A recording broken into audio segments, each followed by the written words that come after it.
Let's learn how you can get Meta AI on your WhatsApp. So before we start, I want to tell you that not everybody has this option and not everybody has this available.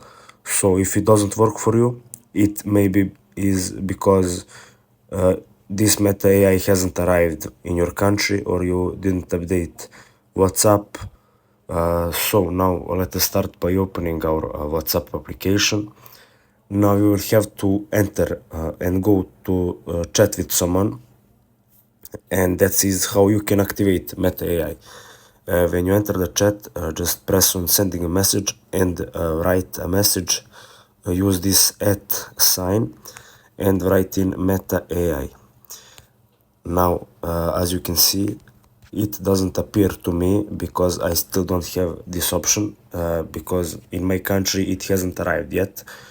But when you write this Meta AI in message, it should appear a new pop-up with task of settings where you can use Meta AI options. So if you don't have this option, just wait for some more time and try again in week or two. So thanks for watching and see you in the next video.